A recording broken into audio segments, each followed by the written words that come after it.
ባለፈው ሳምንት ፕሬዝዳንት ትራምፕ ለግብፁ ፕሬዝዳንት አብዱል ፈታህ አልሲሲ በቀጥታ ደብዳቤ ስለ ግድቡ መጻፋቸው ይታወሳል። ትራምፕ ደብዳቤው ለኢትዮጵያ በግልባጭ እንዲደርስ ማድረጋቸው ታዲያ ለአዲስ አበባ አልተጠራሁም አልሰማሁም ለማለት ያመቻልም ተብሏል። ትራምፕ ከ6 ዓመት በፊት በነጩ ቤተ መንግስት በጫና ሊያስፈርሙት የነበረውን በሴራ የተሞላ ሰነድ አሁን መልሰው ሊያመጡት እንደሚችሉ ተገምቷል። ኢትዮጵያ አልደራደርምም አልፈርምም ማለት ሁለቱም ለችግር የሚዳርጋት ነውም ተብሏል። ሁለት ሆኖ ስለመጣው አጣብቂኝ ከግድቡ የቀድሞ ተደራዳሪ ኢትዮጵያዊ የተሰጠ ማብራሪያስ ወደ እናንተ የምናደርሳችሁ ይሆናል።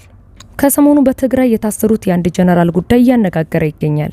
የአርሚ 15 የቀድሞ አዛዥ ብርጋዴር ጀነራል ጉሽ ገብረ በቁጥጥር ስር ከዋሉ በኋላ ያሉበት ሳይታወቅ ቆይቶ ማክሰኞ ዕለት የቤተሰብ አባሎቻቸውን እንዲጎበኟቸው መደረጉ የሚታወስ ነው። ጀነራሉ ችሎት ቀርበውም ክስ ተመስርቶባቸዋል ተብሎ ነበር። የቤተሰብ አባላት ግን ጀነራሉ ችሎት እንዳልቀረቡ መረጃ ሰጥተዋል። ጉዳዩን የተመለከተ ዘገባንም ይዘናል። በእንግሊዝ ሀገር ኢትዮጵያዊው ስደተኛ በጾታዊ ጥቃት ከባድ ክስ ቀርቦበታል። ከዚህ ቀደም ከፍተኛ ውዝግብ ካስነሳው ኢትዮጵያዊ ስደተኛ መሰል ክስተት በኋላ ዳግም ተመሳሳይ አነጋጋሪ ክስ መቅረቡን ቢቢሲ በዘገባው አመላክቷል። መረጃውንም የምናስደምጣችሁ ይሆናል። ሰላም ጤና ይስጥልኝ ክቡራን አድማጮች፣ አብራችሁን ስትቆዩ እነዚህና ሌሎችንም መረጃዎችን ታደምጣላችሁ። ለቻናላችን አዲስ ከሆኑ ሰብስክራይብ በማድረግ እንዲሁም ቪዲዮንም ላይክ በማድረግ ይጀምሩ። በቀጥታ ወደ ዝርዝር መረጃው። ባለፈው ሳምንት ፕሬዝዳንት ትራምፕ ለግብጽ ፕሬዝዳንት አብዱል ፈታህ አልሲሲ በቀጥታ ደብዳቤ ስለ ግድቡ መጻፋቸው ይታወሳል። ትራምፕ ደብዳቤው ለኢትዮጵያ በግልባጭ እንዲደርስ ማድረጋቸው ታዲያ ገና ከአሁኑ ሚዛናቸው ወደ ግብጽ ማጋደሉን የሚገልጽ ነው። የትራምፕ የአሁኑ አመጣጥ ኢትዮጵያን ከቀድሞ ዘመን ሙከራቸው ይልቅ የበለጠ አጣብቂኝ ውስጥ የሚከታት ስለመሆኑ ባለሙያዎች አስጠንቅቀዋል። ጉዳዩ በቀጥታ የማይመለከታት ሶስተኛ አካል የሆነች ይመስል ደብዳቤው በግልባጭ የደረሳት ኢትዮጵያ አልተጠየቅኩም አልሰማሁም የማለት አማራጭ እንዳላት አንድ ሙያዊ አስተያየታቸውን ለቢቢሲ የሰጡ ባለሙያ ገልጸዋል። ግብጽና ሱዳን ወዲያውኑ ለደብዳቤው ደስታ መልስ ሲሰጡ፣ ኢትዮጵያ መንግስት ግን እስካሁን ዝምታን መርጧል።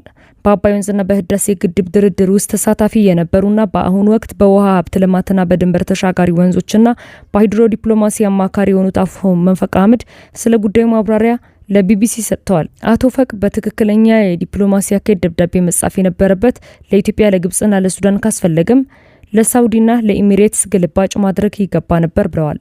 ኢትዮጵያ በጉዳዩ ላይ እንድትሳተፍ በቀጥታ ባለመጠየቋ አልተጠየቅኩም በማለት ምንም አይነት ምላሽ ከመስጠት ልትቆጠብ ትችላለች የሚል እምነት እንዳላቸውም ገልጸዋል።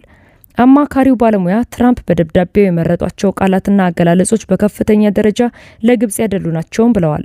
የደብዳቤውና የድርድሩ ማጠንጠኛ የግብጽን ፍላጎት ለማሳካት የታለመ እንደሚመስልም ገልጸዋል። ትራምፕ በግልጽ ኢትዮጵያ ከግድቡ የኤሌክትሪክ ማመንጨት ብቻ እንጂ ውሃውን የመጠቀም መብቷን እውቅና መንሳታቸውን አክለዋል። ኢትዮጵያ ከ6 ዓመት በፊት በትራምፕ አስገዳጅነት በነጩ ቤተ መንግስት በተደረገ ንግግር የቀረበውን ስምምነት ሳትቀበል የቀረችው ወደፊት በአባይ የመጠቀም መብቷን ስለሚነፍግ መሆኑን ያበራሩት ባለሙያ አሁንም ወደ ድርድር ከተገባ ግብጽና ሱዳን በተደጋጋሚ ሲጠይቁት የነበረው አስገዳጅ ስምምነት እንዲፈረም አሁንም መጠየቃቸው አይቀርም ብለዋል። ዶናልድ ትራምፕ የስምምነት ሰነድ አሁንም ቀርቦ እንዲፈረም መጠየቃቸው እንደማይቀር ነው ግምት ያስቀመጡት። በዚያ ሰነድ ውስጥ ኢትዮጵያ ውድቅ ያደረገችው የውሃ ሞላልና ዓመታዊ የውሃ አለቃቀቅን በተመለከተ በውስጡ በድብቅ የተሰገሰጉ ለግብጽና ለሱዳን የውሃ ድርሻ ኢትዮጵያ እውቅና እንድትሰጥ የሚያደርጉ ሀሳቦችን የያዘ መሆኑን አቶ ፈቅ አስጠንቅቀዋል። ባለሙያው በአሁኑ ከትራምፕ በኩል የሚቀርበው አማራጭ ፈታኝ ሊሆን እንደሚችል አሳስበዋል። በዚህ ደግሞ ኢትዮጵያ ጥንቃቄ ማድረግ ያስፈልጋልም ብለዋል። አጣብቂኙ ሁለት ሲሆን በቅድሚያ እንዲህ ያለውን ስምምነት መፈረም ብሔራዊ ጥቅምን የሚነካ ሲሆን፣ በሁለተኛ ደረጃ አልደራደርም ማለት ደግሞ ከአሜሪካ በኩል ከፍተኛ ጫናን ሊያስከትል እንደሚችልም ገልጸዋል። ትራምፕ ቅድመ ሁኔታ አስቀምጠው ወይንም አድርጉ ወይም ተቀበሉ በማለት ያ ካልሆነ ሌሎች እርምጃዎችና ጫናዎችን እንደሚወስዱ ተገማች መሆኑንም ተናግረዋል። አለመፈረም ወይም አለመደራደር ሁለቱም በኢትዮጵያ ላይ ችግር የሚፈጥሩ በመሆኑ ኢትዮጵያ ነገሮችን በጥንቃቄ በመያዝ ጥበብና ብልጠት በተሞላበት ሁኔታ ምላሽ መስጠት እንዳለባትም መምከራቸውን ቢቢሲ በዘገባው ላይ አመላክቷል። ይህ በእንዲህ እንዳለ ከሰሞኑ በትግራይ የታሰሩት የአንድ ጀነራል ጉዳይ እያነጋገረ ይገኛል። የአርሚ 15 የቀድሞ አዛዥ ብርጋዴር ጀነራል ጉሽ ገብረ በቁጥጥር ስር ከዋሉ በኋላ ያሉበት እንደማይታወቅ ተገልጾ ነበር። አሁን ላይ በወጣው መረጃ ጀነራሉ በታሰሩ በአራተኛው ቀን ከቤተሰቦቻቸው ጋር ለአጭር ጊዜ ብቻ እንደተገናኙ ከቤተሰቡ መረጃ መገኘቱን የአዲስ ስታንዳርድ ዘገባ አመልክቷል። እንዲሁም ጀነራሉ ፍርድ ቤት ቀርበዋል በሚል እየተሰራጨ ያለውን ዘገባ የቤተሰብ አባሉ ውድቅ አድርገዋል። ጀነራሉ እስካሁን በዳኛው ፊት አለመቅረባቸውንና ከጠበቃ ጋርም እንዳልተገናኙ የጀነራሉ ወንድም አቶ ኢብራሂም መናገራቸውን የአዲስ ስታንዳርድ ዘገባ አመልክቷል። ወንድማቸው አቶ ኢብራሂም አክለውም ሁለት ግለሰቦች ጀነራሉ ወደ ታሰሩበት ቦታ መጥተው ዳኛና አቃቤ ሕግ መሆናቸውን በመግለጽ ራሳቸውን ካስተዋወቁ በኋላ መሄዳቸውን ጠቅሰው ሆኖም እስካሁን ችሎታ ለመቅረባቸውንም አስረድተዋል። የጀነራሉ ቤተሰቦች ማክሰኞ ዕለት ያደረጉት ጉብኝት የተገደበና በመገናኛ ብዙሃን በተሳሳተ መልኩ የቀረበ መሆኑን ነው ያስረዱት። ቤተሰቡ ጀነራሉን ለማግኘት ረቡዕ ዕለት የሞከረ ሲሆን እንዳያገኙ መከልከላቸውንም ተነግረዋል። ማክሰኞ ዕለት የተደረገው ጉብኝትም ለመገናኛ ብዙሃን ተብሎ የተፈቀደ እንደነበርም ነው የጀነራሉ ወንድም የገለጹት። ማክሰኞ ዕለት እኛ ከመድረሳችን በፊት አንድ ጋዜጠኛ ተገኝቶ ያለ ፈቃዳችን ቤተሰቡን ሲቀርጽ ነበር። ይህም ጀነራሉ ከቤተሰቦቹ ጋር እየተገናኘ እንደሆነ ለማስመሰል የተደረገ ነው ሲሉም አስረድተዋል። ታሳሪው ጀነራል ጎሽ የመረጡትን ጠበቃ የማግኘትም ሆነ የማማከር መብታቸው እስካሁን እንዳልተከበረላቸውም ነው የተመላከተው። ወንድማቸው አቶ ኢብራሂም ጀነራሉ በቁጥጥር ስር የዋሉት ለስብሰባ ተጠርተው በሄዱበት ወቅት እንደነበርም አስታውሰዋል። ጀነራሉ ካለባቸው የጤና እክል አንጻር ተገቢውን ምግብና ልብስ ማቅረብ እንዲችሉ መደበኛ የማግኘት ፈቃድ እንዲሰጣቸው ለሚመለከታቸው አካላት ጥሪ እንዳቀረቡም ነው የተገለጸው። የትግራይ ሰላምና ጸጥታ ቢሮ ቤተሰቦቹ ላቀረቡት መደበኛ የጉብኝት ፈቃድና ጠበቃ የማግኘት ጥያቄን በተመለከተ ከዜና ምንጩ ለቀረቡለት ጥያቄዎች የሰጠው ምላሽ አለመኖሩም ተዘግቧል። ይህ በእንዲህ እንዳለ በእንግሊዝ ሀገር ኢትዮጵያዊ ስደተኛ በጾታዊ ጥቃት ከባድ ክስ ቀርቦበታል።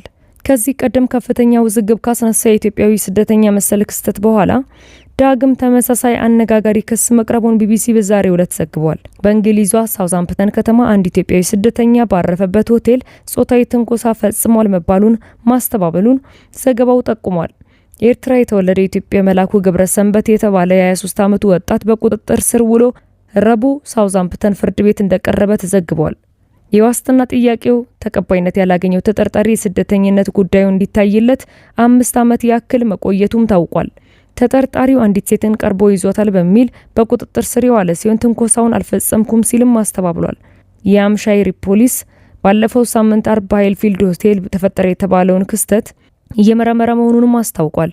የተጠርጣሪው ጠበቃ ሀሊድ ሚዩዚሪ ኤርትራ ነው የተወለደው። ጥገኝነት መጠየቅ ከሚችሉ ሀገራት መካከልም ከአንዷ ነው የመጣው። በኤርትራ በርካታ የሰብአዊ መብት ጥሰቶችም ተፈጽመዋል። ባልታወቀ ምክንያት 5 ዓመት ሙሉ ሲጠብቅም ቆይቷል። እስካሁን ውሳኔ ያላገኝምም ብለዋል። ሪፖርት ለፖሊስ ከቀረበ በኋላ መርማሪዎች ወደ ሆቴሉ በማቅናት መረጃ እንደተቀበሉና ተጠርጣሪውን በቁጥጥር ስር እንዳዋሉም ነው የተመለከተው። ፍርድ ቤቱ የዋስትና ጥያቄውን ለማየት ቀጠሮም ሰጥቷል። ሃይፊልድ ሃውስ ሆቴል ከቅርብ ጊዜ ወዲህ በርካታ ጸረ ስደተኛ ተቃዋሚዎች ሰልፍ ማዕከልም ሆኗል። ስታንድ አፕ ቱ ሬሲዝም የተባባለው ሰልፍ ደግሞ በተቃራኒ የስደተኞች መብት እንዲከበር የሚጠይቅም ነው። ከጥቂት ወራት በፊት አዱሽ ቅባቱ የተባለው ኢትዮጵያዊ ስደተኛ በጾታዊ ትንኮሳ ስር ተፈርዶበት ከዩናይትድ ኪንግደም ተባሮ ወደ ኢትዮጵያ መላኩ የሚታወስ ነው።